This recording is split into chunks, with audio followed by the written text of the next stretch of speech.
وجل إذ هم طائفتان منكم أن تفشلا والله وليهما وعلى الله فليتوكل المؤمنون. وبالسند المتصل منا إلى أمير المحدثين محمد بن إسماعيل البخاري رحمه الله قال حدثنا محمد بن يوسف قال حدثنا عن بن عيينة عن عمرو عن جابر رضي الله عنه قال نزلت هذه الآية فينا إذ هم طائفتان منكم أن تفشلا بني سلمة وبني حارثة وما أحب أن لم تنزل لقول الله تعالى والله وليهما. تبصاوکه دا د دوه قومونو حال ده، بنو سلیمه او بنو حارثه چې اجمالا موږ په اجمال نقشه کې ویلي وو چې مخلص مسلمان هم د اوس د خزرج یو واره خو څور خطا شوه، خو بیا الله تعالی دی بیرته ثابت قدم کړه. اوس یو عجب نکته ده صحابي بیانوي، دا آیات خو راغلی د موږ دوه قومونو په باب کې د بني سلیمه او بنو حارثه وه. د موږ د بزدلۍ حال کې ښکاره ده که نه؟ په داسې آیات خو بیا سړی خفه کېږي، خو زه یې په نزول خفه نه یم، په خوشحاله یم. ولې که یوه طرف ته د بزدلۍ خبره ده، بل طرف ته د الله د دوستۍ خبره ده، والله ولیهما. تر دغه نه غټ مقام ذاتي څه شی ده؟ تر دغه نه غټ مقام خدای دې موږ تاسو ته د الله دوستي نصیب کړي. پاچایي څه کوو، امیرتوب څه کوو، قدر و عزت څه کوو، چې د رب کریم دوستی پیدا شوه، تر دغه نه غټ اعزاز والله العظیم که په هیڅ کې وي. نو ځکه دی خوشحاله ده، په دغه نه یو خفا چې هغه نازل شوی د موږ د بزدلۍ حال ده پکې، خو وروسته د غټ بشارت هم کې چې الله تعالی د دوی دوست ده. قال حدثنا قتيبة قال أخبرنا سفيان قال حدثنا عمرو عن جابر قال قال لي رسول الله صلى الله عليه وسلم هل نكحت يا جابر؟ قلت نعم. قال ماذا بكرا أم سيبا؟ قلت لا بل سيبا. قال فهل جارية تلاعبك؟ قلت يا رسول الله إن أبي قتل يوم أحد وتركت 9 بنات كن لي 9 أخوات فكرهت أن أجمع عليهن جارية خلقا مثلهن ولكن امرأة تمشطهن وتقوم عليهن قال أصبها. وبه قال حدثنا أحمد بن أبي صريح قال أخبرنا عبيد الله بن موسى قال حدثنا شيبان عن فراس عن الشعبي قال حدثني جابر بن عبد الله رضي الله عنهما إن أباه استشهد يوم أحد وترك علينا دينا وترك 6 بنات فلما حضر جزاج النخل قال أتيت رسول الله صلى الله عليه وسلم فقلت قد علمت أنا والدي قد استشهد يوم أحد وترك دينا كثيرا وإني أحب أن يراك الغرباء. فقال اذهب فبيدر كل تمرة على ناحية ففعلت ثم دعوت فلما نظر إليه كأنما أغر في تلك الساعة فلما رأى ما يصنعون أطاف حول أعظمها بيدر 3 مرات ثم جلس عليه ثم قال ادعوا لي أصحابك فما زال يكيل لهم حتى أدى الله عن والدي أمانته وأنا أرضى أن يؤدي الله أمانة والدي ولا أرجع إلى إخوتي بتمرة. فسلم الله البيادر كلها حتى أني أنظر إلى البيدر الذي كان عليه النبي صلى الله عليه وسلم كأنها لم تنقص تمرة واحدة. حضرت جابر رضی الله تعالی عنہ قبلګام مبارک په احد کې شهید شو. اوس دا دوه روایتو کې ظاهر تعارض راځي. په اول روایت کې دا راځي چې پلار مې شهید شو، نه خویندې مې پاتې شوې. وروسته روایت کې پلار مې شهید شو، 6 خویندې مې پاتې شوې. 6 او 9 د ده لورانې څو وې؟ د حضرت عبدالله زوی خو یو د حضرت جابر، په لورانو کې 2 خیله خبر راغلی، 9 که 6. نو تطبیق محدثین دا کوي وی نه، خو 3 کې واده وي، 6 په کور کې وي. نو کله هغه د کور والا ذکر کوي، کله هغه ټوله ذکر کوي. یو خبر دوم، حضرت جابر رضی الله تعالی عنہ دلته روایت کې ډیر مختصر ده. بل ځای کې راځي چې موږ تاسو یو غټه مسله پورې تړلې ده په مسلم شریف کې، د حیوان په پور اخیستلو استثناء کې کول، په بیع کې استثناء، په هغه مسله کې بیا راځي. حضرت جابر رضی الله عنه غزوې نه چې راوګرځېدو، هغه اوږده روایت کې راځي، وایي اوښ مې مانده و تلای نه شوی. چې پیغمبر صلی الله علیه وسلم راپسې راورسېدو چې څه دی، ما ورته ویل چې اوښ مې د مزل نه وتلی. پیغمبر علیه السلام د شا د طرف نه داسې چخ کو په لښته او دعا یې وکړه. بیا دومره تیز رفتار شو چې دغسې تیز رفتاره اوښ ونه. نو ما اجازه تر وغوښته چې که اجازه دې وي چې زه زر ځان کور ته ورسوم. اوښ اوس تیز شو، د منډې ته برابر شوم، سکوټر پیدا شو. ده راته ویلې ولې؟ ما ورته ویلې موږ چې راتلو په هغو شپو کې د جهاد ته چې راوتو، نوی واده ما کړی و. نو چې زه لاړ شم په دغه پورې بیا هلته پوښتنه تر وکړه، پیغله دې کړې که کونډه. ګورې دلته روایاتو کې څومره فرق راځي. دلته وګوره عبارت اوږده دا وی ما ورته ویلې چې کونډه، نو ده راته ویلې ولې دې کونډه کړه؟ پیغله دې ولې نه کړه چې تا دې دې سره سات تېرولی دې دې تا سره ملاعبت یا لعاب، تا دې دې ژبه اوس دې تاسو سودا نه شي زبېښلی او دې دې تا ژبه زبېښلی. ما ورته عذر کې دا ویلې چې پلار مې شهید شو، کنکۍ خویندې مې شپږ پاتې وې، خرقه معنا ساده بې تجربې، نو که بله مې هم نه وې پیغله کړې وای خو هغه به هم ناتجربه وه. د دغو خویندو تربیه به مې څه کړه. ګورې د لورانو تربیه خو ګنډل چې ورزده کوي، پښتن چې ورزده کوي، خو مور یې ورزده کوي. نو که بله مې هم کشر جنکۍ کړې وای، دما خو خواهشات په دغه کې پوره کېده. خو ژور فکر عقل چې څوک لري باید آینده هر څه وسنجي. ما خو خواهشات په دغه کې پوره کېده، خو د لجونو به بیا سرپرست نه و. او غټه ښځه تجربه ناکه مې چې وکړه، اما ارزو که ټوله نه پوره کېږي، خو دا ښایسته چې خوندو تربیه مې وشي. نبي علیه السلام ورته دا دې ډېر ښه کړي دي، دا دې ډېر ښه کړي دي. نور مسلې به په نکاح کې بیا ذکر کوو چې کوم واده ښه ده. دلته اوس خبره په دې کې شوه چې د ده قبلګاه مبارک په احد کې شهید شوی دی. احد سره یې ځکه ذکر کړه. دوم روایت کې حضرت جابر رضی الله عنه قبلګاه صاحب چې شهید شو، پوروړی هم ډېر و، پورونه هم ډېر و. په هلته خو لورانې خویندې دغه خبره وه پکې، پورونه هم ډېر و. خرما وې د باغ تر رسېدلو پورې پور اخیستی و چې خرما وې دومره پور راکیه چې موږ باغ ورسېږي. د مدینې منورې خو زیات عواید د باغو وه، بیا باغ خپلې خجورې درک. په دغه کال خجورو فصل کمزوری شو، پور ډیر د قرضه او خجورې باغ کمزوری. اوس د شکېدن وخت چې رانږدې شو، هلته خو هغه د پور چښتنان وم یهود، هغه خپل پور غواړي او دلته پوره کېږي نه، نو خو په جنجال اوړي. دا یې ورغه پیغمبر صلی الله علیه وسلم ته ورته ویل چې قبلګاه صاحب مې شهید شو، راپاتې صرف خویندې دي او ډیر پور ده را باندې. اوس د پور د ادایګي وخت راغلی، خو په دغه فصل پور ټول نه پرې کېږي. که تر اثره لاړې چې هغه یهودیان د پور چښتنان دې وویني، نو د تا په سپارش پر لاره ته ودرېږي چې هغه څه یې کېدې د دغه باغ فصل به ورکم، نور د تر کاله راته ودرېږي. حضرت پیغمبر صلی الله علیه وسلم دا روایت بیا تفصیلی بار بار موږ ته به ذکر کېږي. پیغمبر علیه السلام ورسره لاړ. هلته چې هغه راغله چې پیغمبر علیه السلام روان ولید، د سترګې په برګې کړې، دته یې خوشکې شروع کړې. په دا خو پوه شو چې اوس هغه راغی موږ ته سپارښت کړي. دا دې چې قسمه قسمه خرماوې دي،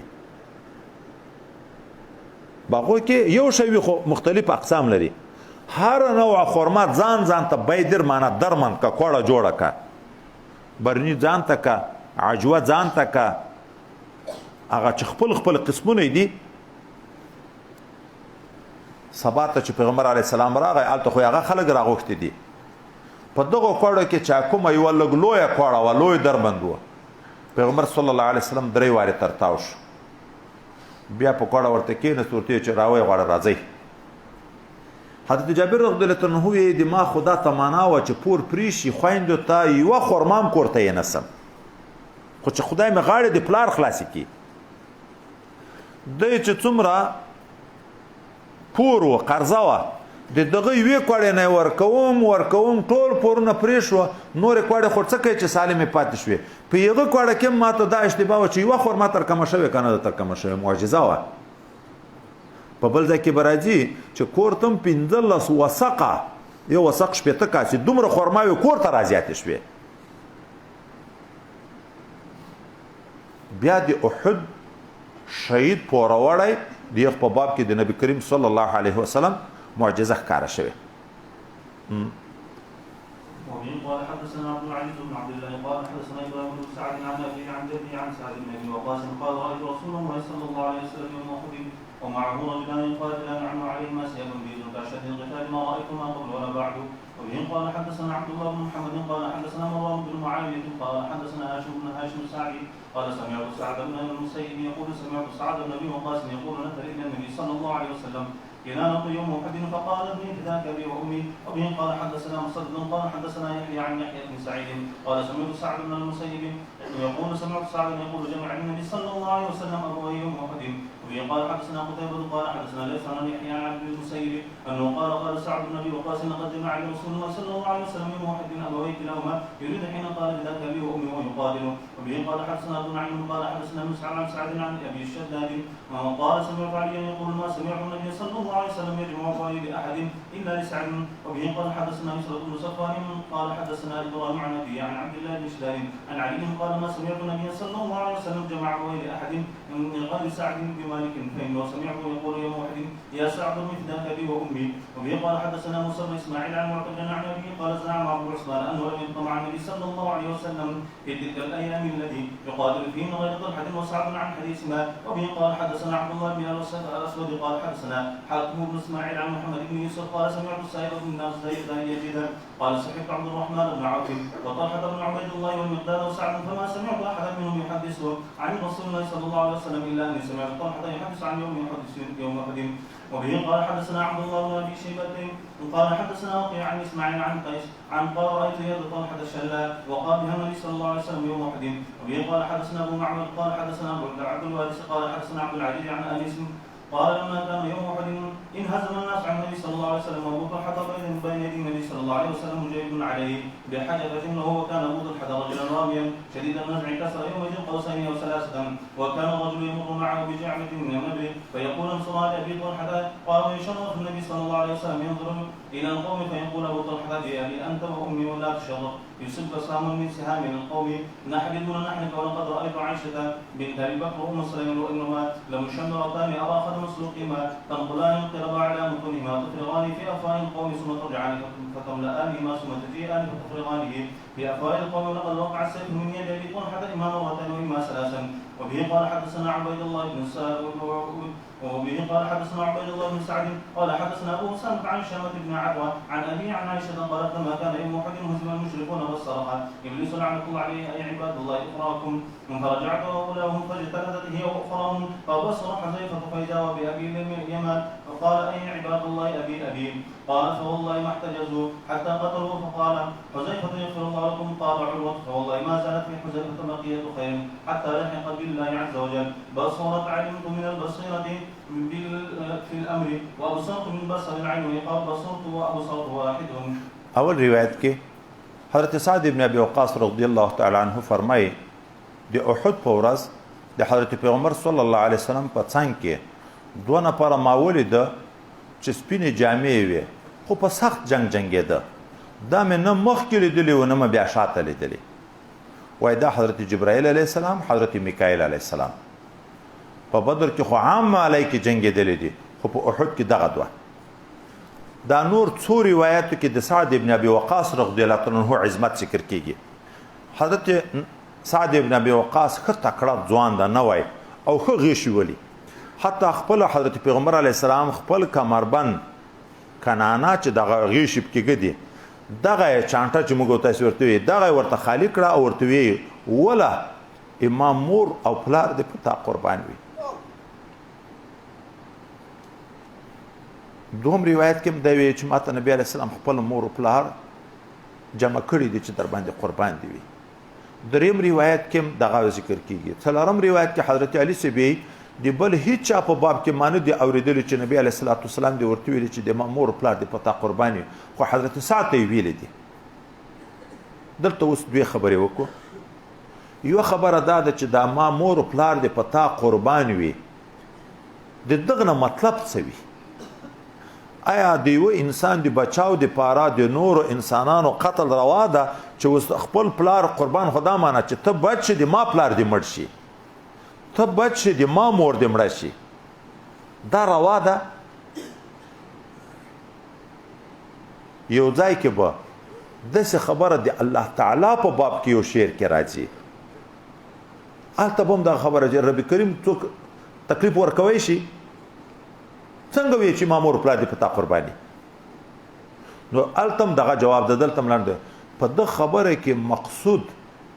حقیقت قرباني نه ده چې ما مور پلار دې قربان شي حلال دي شي خو ته دې بچ شي اظهار د عشق و محبت ته سړی ګران ډیر وي نو یې د ما سر او مال لکه د موږ تاسو پښتنو کې وي د ما سر او مال پتا قرباني خو نه خو اظهار د خپل محبت کوي دوه خبر دلته وی چې یو دته حضرت ساعت ویل دي چې ما مور پلار د پتا قرباني خو بل طرف ته په بني قریظه او په واقعه کې چې حضرت نبی علیه الصلاۃ والسلام بو ویل څوک په حال د بني قریظه او راوړي حضرت زبیر رضی الله عنه ورغی زه بل واری بیا درې واری په یو ورځ نه ځکه هغه وقعه روانه ده څو شپې محاصره او کیسه و د غزوه د خندق کې الته یغه تم پیغمبر علی السلام ویل چې ما مور پلار دې پتا قربان وي حضرت زبیر رضی الله عنه ته نو تطبیق محدثین کرام داسې کوي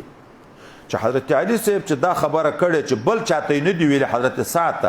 د خپل علم موافق دم نه دی اوریدل د سماټه کوي وسره ما سمعتو ما دی بل چا په باب کې نه دی اوریدل د سنت چې نبی علی السلام بل چاته دی نه دی ویلي خو ما نه دی اوریدل یو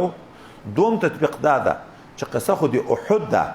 ما ابل ورځ د ویل چې موضوع به سره خپل چیري په احد کې بل چاته نه دی ویلي دې معنا دا ده چې د احد په جنگ په ورځ بل چاته نه دی ویلي حضرت زبیر ته خو چې ویل دي هغه خو یوم الاحزاب ویل دي د خندق په واقعه کې ویل دي دا بل روایت کې ابو عثمان نهدی وی د حضرت نبی کریم صلی الله علیه وسلم سره چې څومره خلکو وخت تیر کړی ما دی یغونه به خپل حالات بیانول نه دی اوریدلی صرف حضرت طلحه حضرت سعد به باز قصې کړي حضرت طلحه خبره مخکم کړه و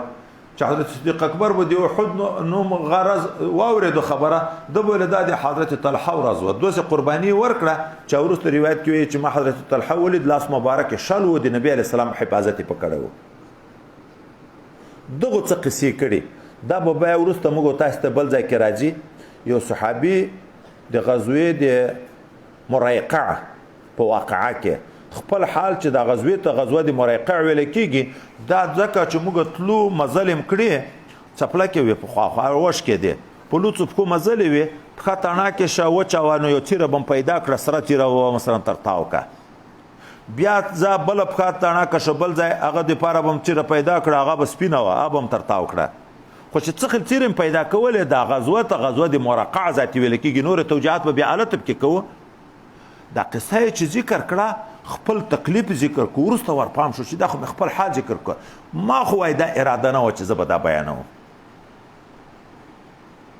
ولې د خبيث شیطان ظالم شیطان د موږ دښمن شیطان کله اول سره عبادت نه ورپېږي پتلوار په تعجیل په ناوختیا عبادتونه پوکي کبه بل فرض کا ورغه به حضور برابر دنته نه پرېږدي کبه د حضور برابر وو به پرې کاری گرفتار کی خو کدا ټولو مقابله وکړه خاص ته خدای د رضا لپاره عمل وکړه په یو وخت کې خو د توپ داس چې سړی واوري په څنګه کې کارتوس تیر شي نیت ډیر خبرابري کی ای جهاد عین صحنه کې الته خو ډار موجود چې د خدای رضا به خبرابريږي لیکن شیطان خو دښمن ده چې اوسه عمل وکړه ذکر په یو کم 50 کروڑه بدل شو لمونځ په یو کم 50 کروڑه بدل شو دغه مجاهد ورور بیا چراغ دلته مدرسې ته نو خپل کارنامه دغه تم لګیا د ماده سی وکړه یو تم لګیا د ماده سی وکړه د عمل په وخت کې ریا نه و اوس قولانه پر یا گرفتار کې بیرته خپل عمل په برباد کی د سره باید موږ ډیر احتیاط وکړو حج ته تللی الته ډیر طوافونه کړي ډیر عمره کړي ډیر نیک اعمال کړي پیغه وخت کې نیت صفاو کلیوال نو وسره شناخته نو ریاکاری خو د شناخته او دی وړاندې کیږي دلته چراشي ما په ورځ کې اته طواف کول ما په ورځ کې 15 طواف کول ما دومره عمره وکړه ما دا وکړه بیرته شیطان خبيث عمل په برباد کی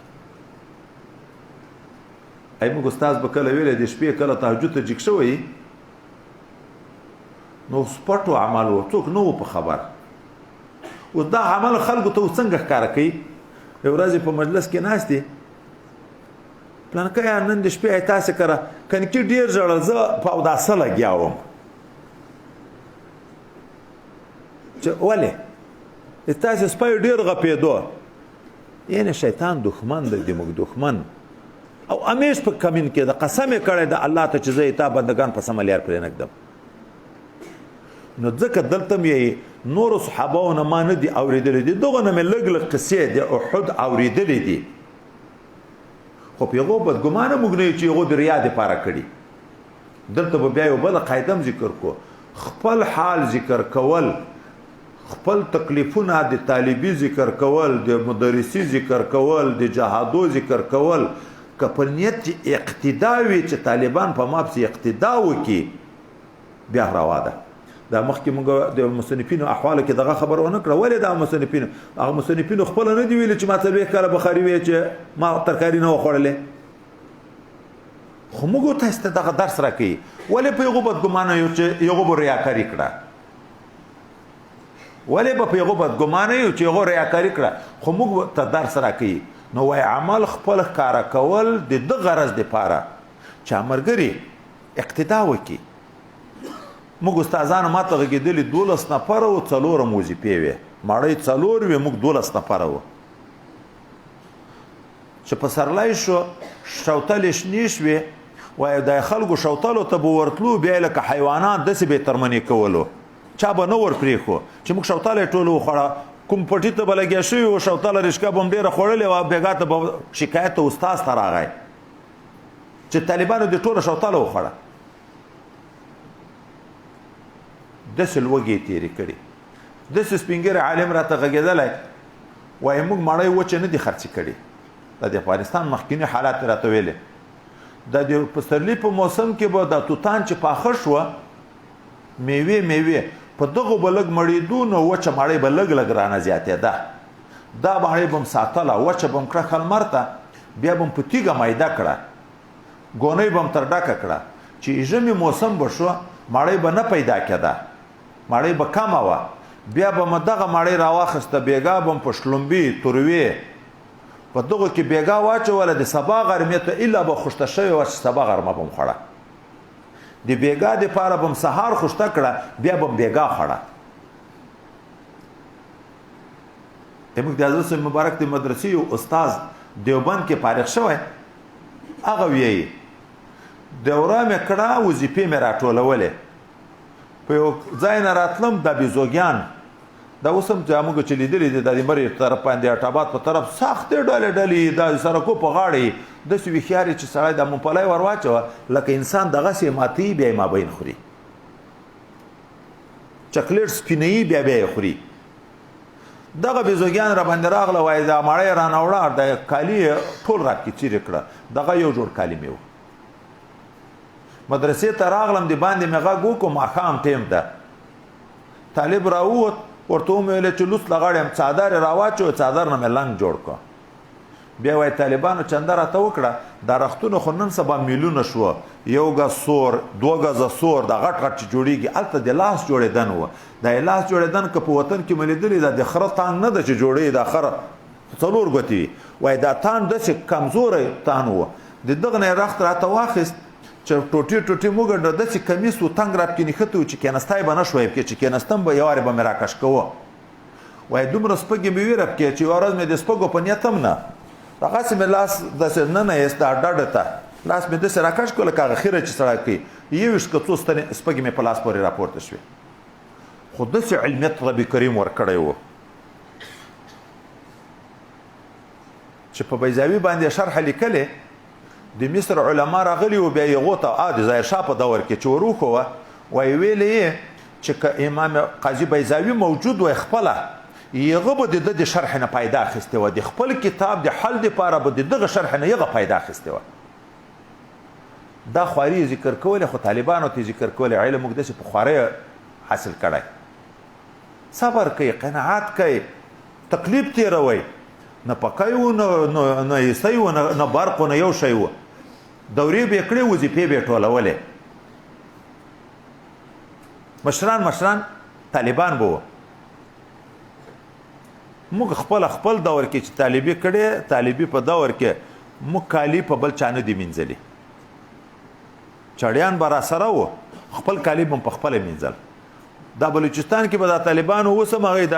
پنځشنبه پر ورځ به یو دربای و د طالبو په غاړه باندې چې په کمرو کې به خوب نشوي تر کولای اوس غاټ طالب دي کالی منځلې نه یزده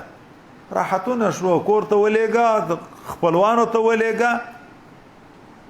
استریم پسترګو نه ولیدلې استری کړي کالم نه دی خپل بم د جوړول لکه خیاط چټولې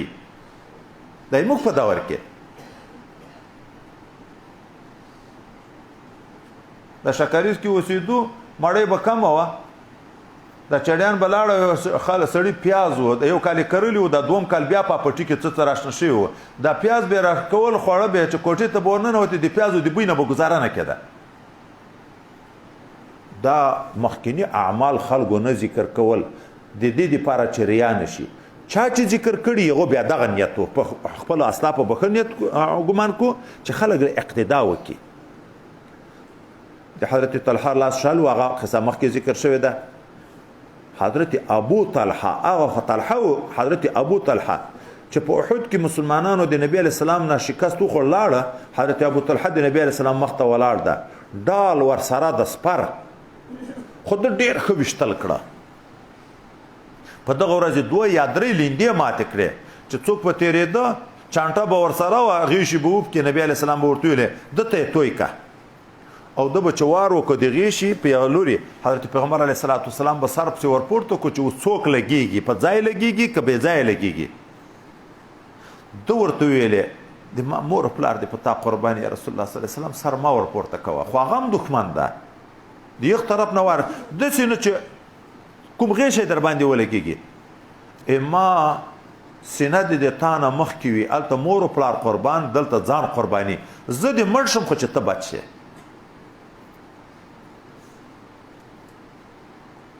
او صحابي مبارک وی حضرت انس په دغه ورځ ام المؤمنین حضرت عائشه او خپل مور خې ام سلیم ما ولیده چې لنګونه ورپورته کړی و هغه د پخو خلخالم ښکارا کېده چې جی راوړه ډکولې په ملا راوړې او د زخمیانو په خلو کې ورته یول بیا به چې خالی شو بیا به لاړه دا مسله وروسته ذکر کیږي د ښځو تک خو د خدمت لپاره روا وو اوس نه اوس د پیتنو داور ده اوس نه دا روا الته روا وو دا به مسله بیا په خپله موږ تاسو ته را روانه د پیغه ځای کې به ذکر کوو خدا چې د پښو پایزار لید خلخال لید حضرت انس څنګه پښو ته کته د ام المؤمنین نو دلته دوه جواب دي څوک وی چې دغه وخت کې لا د حجاب آیتونه نو نازل سترونه او څوک وی نه حجاب آیتونه خو نازل و خو د جنگ حال د جنگ په حال کې ناڅاپه سترګې په چا لګيږي کنه لګيږي څه د کور مسله خو نه و چې پر دې خو دې پښو ته کته خو د جنگ حال ورخطای حال د نظر په لګیدلای بیا اخر جز کې بل خبر را نقل کی حضرت ابو طلحه وی د ما د لاس نه دوه یا درې واره تور ول ویدا امانتان نعاسن د چې دې بیرته رجوع وکړه پیغمبر علی السلام ته خدای پاک سکینه نازل کړه چې هغه ورخطای ختم شي د جنگ په حال کې چاته خوب نه ورځي داروي دا چې خوب راغی دا دلیل دی د چې سکینه نازله شوه دغه په تصوف کې استغراق ویایي خوب نه وي لکه خوب د څه کیفیت پیدا شي ګوري مستغرق خوب چې خو بیا دښمن غالب کیږي ته وې دی خدای دی وژني لکه خوب مقدمه سړی وطن بیږي دا سبقو کې چې ډیر راځي د الله رحمت متوجي مطالعه کې چې ډیر راځي د الله رحمت متوجي د ذکر په وخت کې چې ډیر راځي د الله رحمت متوجي کومګ ناره ونه کو ویده بوي سکینه نازلېږي سکینه نازله شو خو پیغام شو د خلک د نشي ګولې خوري بیا ځان ویده کوي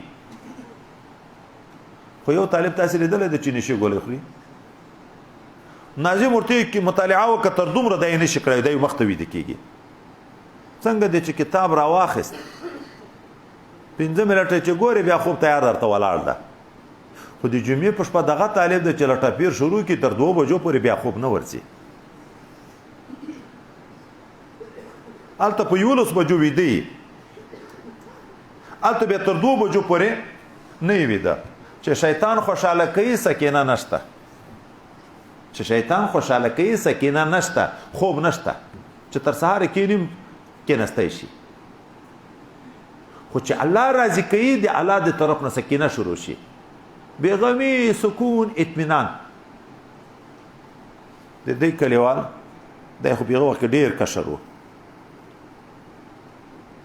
اتور نه میږي که څه نه میږي تاسې کلیوال نه وه یو چې اعصابو تکلیف و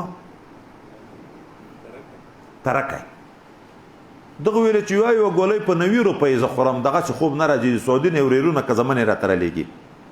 ما په ولاړې وظیفه ورکړه روان و ما د اوښې واده و مولي صاحب غریب زوی وظیفه مې ورکړه تلقین هم نو دغسې مې د الله الله ورته ویل موږ موټر ته ختو دی راغی ما یې ګولۍ پرېږدې ذکر شروع کړ چې بلوچستان مو واده راوړ د لورلايي نه تلیفون و چې اول ماړی به د ما وي ویل چې راغلو دلته قسم یې وخوړ چې دا 3 شپې کې ما یوه ګولۍ یم نه ده خوړې چې څنګه وظیفه شروع کړم ویده یم سکینه نازله شي نو د جنگ په وخت کې دا ستړتیا ورکیږي خوف ورکیږي دا د الله طرف نه دا په حنین کې هم شوي دي دا په احد کې هم راغلي دي په ډیرو ځایو کې پیښ شوي دي دا مقدمه د خوب مستغرق خوب نه دا بله د حضرت حذیفه د پلار قصه چې بله ورځ موږ وکړه چې شیطان لعین نارې کړې چې ای عباد الله اخراکم چې د شانه در باندې راغلو ډارولې مسلمان دلته چې مسلمانانو مخ ورواړوله دوی ته فراجعت اولاهم دلته ټکی فرجعتو ویلی شو فراجعت اولاهم دغه اول ډلې رجوع راوکړه په دا نارو فاجتلدت هي و اخراهم د اول ډلې او د وروستنیو تورې سره واچولې حضرت حذیفه خپل پلار وپېژنو حضرت یمان ده نو په دا ملګري غږ کو چې ابي ابي ما یې وژنی دي ما پلار ده ما یې وژنی د خدای بندګانو خو جنګ شروع د غږ یې نه اورېده فالله محتجزوع دی نشو منع حتی قتلوه چې قتل کړ بیا به حضرت حذیفه رضی الله عنه دی ته همیش دعا وکړه چې الله په دغه عذاب ما ونیسه تر مرګه پورې اوس امام بخاری د پرون مولا نصرالدین خبره ډیره کوي چې خبر په خبر پورې یادېږي یو ماده چې کله ذکر شي کله بل ځای کې سورت دا کتاب تفسیر ډیر سخته د دغه وجه نه یو ټکی چې دلته ذکر شو چې چیرې وي هغه هم دلته راوړي او نور د آیات هم نه راوړي هغه یو ټکی یغه کې خبره نو دلته حضرت حذیفه رضی الله تعالی عنه خپل پلار ولید لفظ ذکر شو په با سوره حذیفه تو و دغه بصوره غریبه په سره واخسته چې بصیرت نه بصیرت قلبي مراد ده چې علم ورته ویل کیږي که بصیرت ظاهري مراد ده چې لیدل ورته ویل کیږي ګوره په دغه پورې ذات خبره کوي خلق وی مقاله ده بصرتو معنی ده چې علم تو من البصیرت نو د علم په معنا باندې راځي و ابصرتو وملید من بصر العين د سترګو په معنا راځي دغه شان مجرد او مزید په یو معنا بصرتو ابصرتو واحد دا ټول خبره دغه لپاره ذکر کوي نو د احد په واقعه کې د څه شهیدانو ذکر او د چا د قهرمانی ذکر د رسول الله صلی الله علیه وسلم د اظهار د خوشحالی ذکر دعا ورته کې پیدا کا ابي امي داسې الفاظ دا جائز دي نور خپل شیان قصې دې سړی ډېر نه کوي زه خو ذات دغه غم نیولی یم چې اکثره خپل قصې ډېرې کم بل چاته احساس نه و را سره